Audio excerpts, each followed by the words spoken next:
Yes, Mr. Bartender, listen here. I ain't here for trouble, so have no fear. One wine, one mead, and one beer.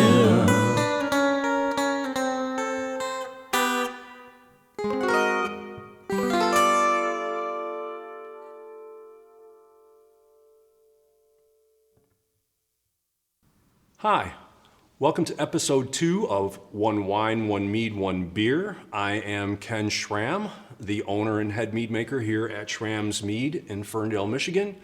And every episode we're going to offer you one wine, one mead, and one beer that we think are incredibly delicious and represent good value or quality to price ratio.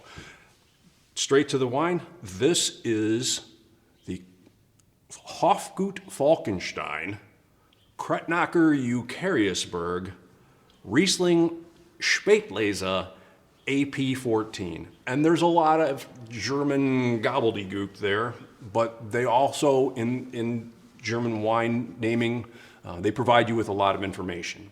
Krettnacher Eucharisberg is one of the vineyards that the Weber family, Eric and Johannes, tend to in Germany, near Trier. AP14 represents one individual fermentation that was done from one individual vineyard. This is a tremendous expression of German Riesling. It has everything that you would expect from this type of wine, meaning that it's got green apple, Lodi, Granny Smith type character. It's got the citrus fruits that you would expect to smell, and a little bit of pear perhaps.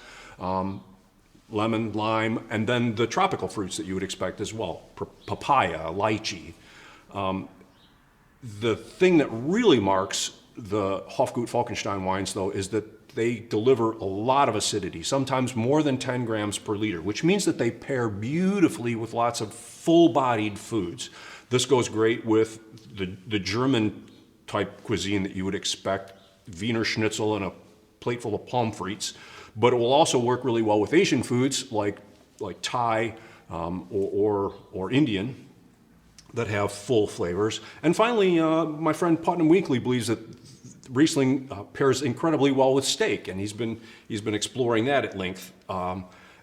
This is, for me, one of the wines that represents tremendous value from Germany. It comes in, the Spätlese, I believe, comes in at $28 to $30 a bottle, and the Trockens, some of the earlier, or the cabinets, may be a little less expensive, pardon me, and they have some bottles that become even more expensive, the Ausleses. I think that the aging potential on this could be 10 years or more, but I can't say for sure because I just can't keep my hands off these bottles in my basement. The annual production from the Weber family is also something of a mystery because they don't release their actual production quantities, but if we use some conservative values, we know that they have 9 hectares, and at small yields per acre, it would probably come out to somewhere around 52 to 5,300 cases per year.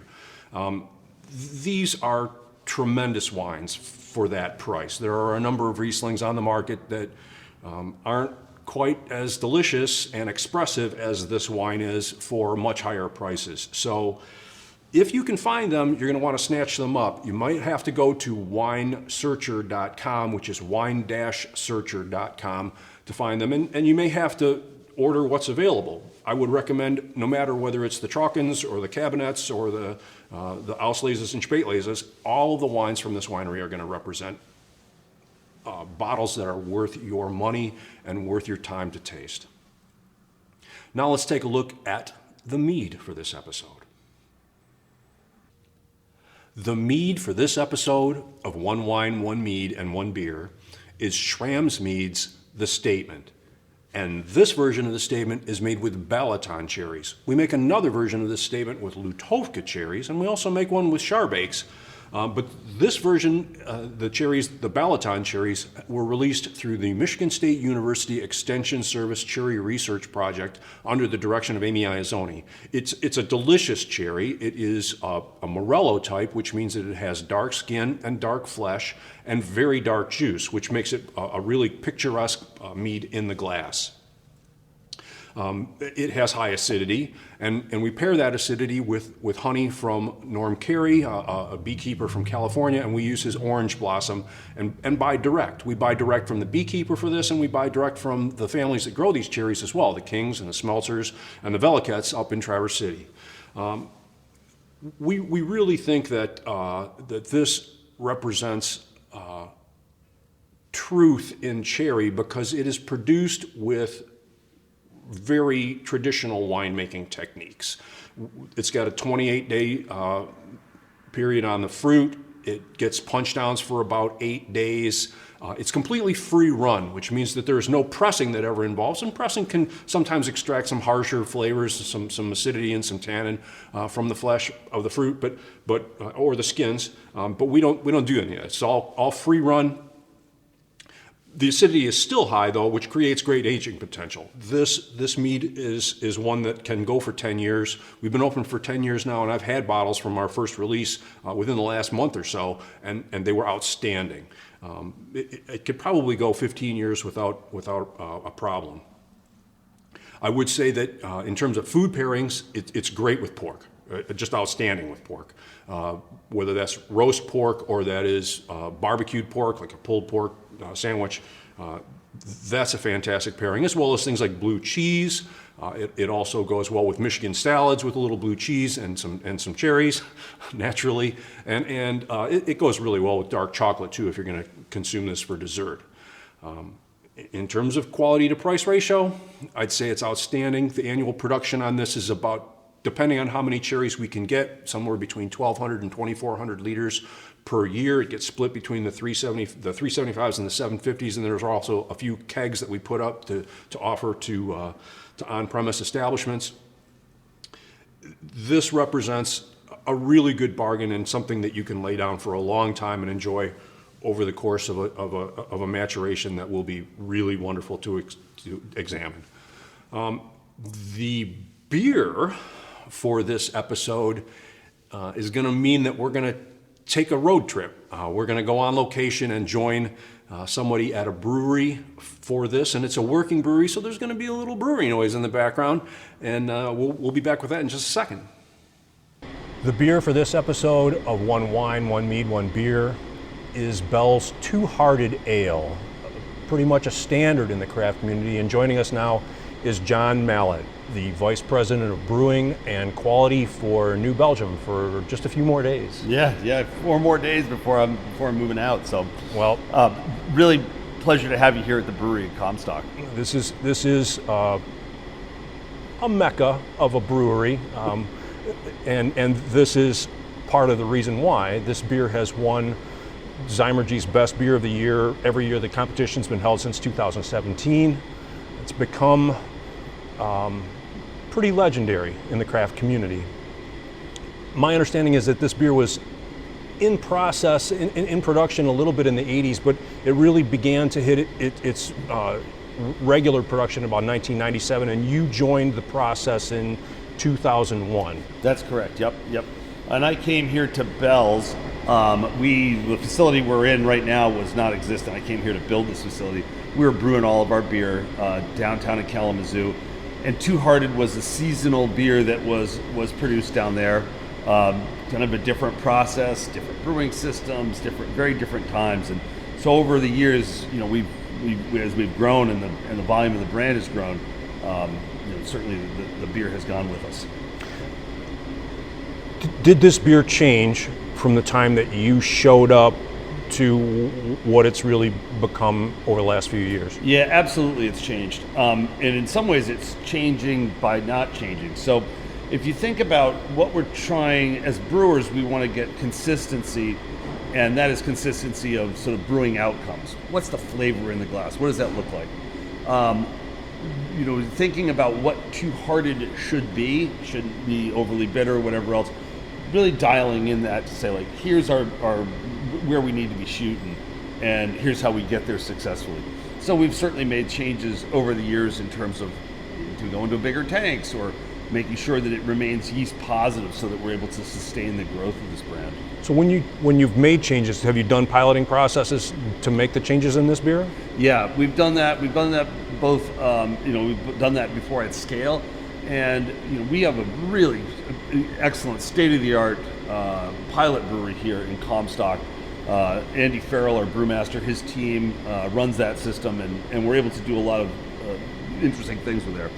And I'll call out one example of this is that we're at the mercy of the bounty of nature, and as sort of weather and climatic effects shift things, protein levels go up or extract levels go down or colors or these kinds of things. We need to be able to get to those brewing outcomes so that we're able to take in, maybe it's a new barley variety. Can we make the same flavor two-hearted with it? And we're doing a lot of that work in the pilot plant. So anyone who is responsible for the production of a beer like this then therefore has to be part biochemist, part sanitation expert, part zymologist, and part chef. How does that get reflected when a brew day approaches? So if I think about, if our brewing outcomes, if we say we get a batch of malt in that the extract in it is lower, we're going to need to be able to assess, like, what is that extract level, and therefore how much more malt do we need to put in to get those same outcomes. There's a lot of math there, so I mean, the number of people who think, I would have studied math, a little more math in high school back when I was doing it.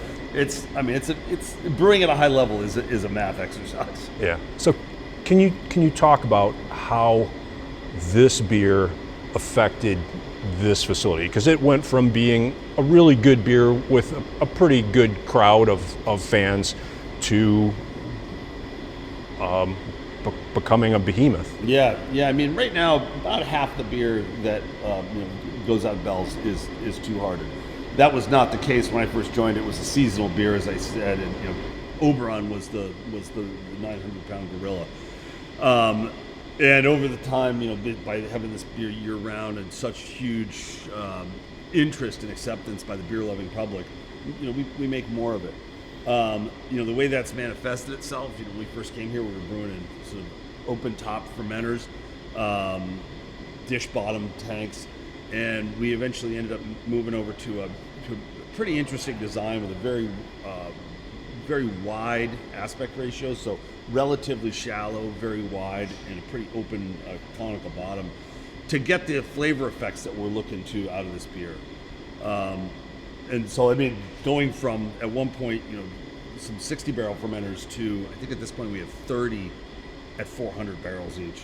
It's a lot of tankage. So is it accurate to say that this beer was responsible for a lot of personal, professional growth of John Mallett and the staff here? Absolutely. When you're working with beers and trying to solve problems, and growth can be a problem, right? You need to get creative, and working together with the team. We're talking, quality folks and brewing folks and engineers and sort of the procurement team. All of these elements to get the beer in the shape. It's team sport. Well, John, I want to thank you personally on behalf of everybody that's on the other side of that camera, because, and I know it's a huge team, but the effort of that team has made our lives better. It's made concerts better. It's made basketball games and football games and baseball games better. It's made picnics better. It's made evenings with friends better. And that's something that I know needs to be said more often than it is. So thank you. Yeah, and I would say again, echoing, it's a team sport, because you think about making sure that this beer is in fresh condition out on the shelves. That's our distribution folks. Those are our field quality folks.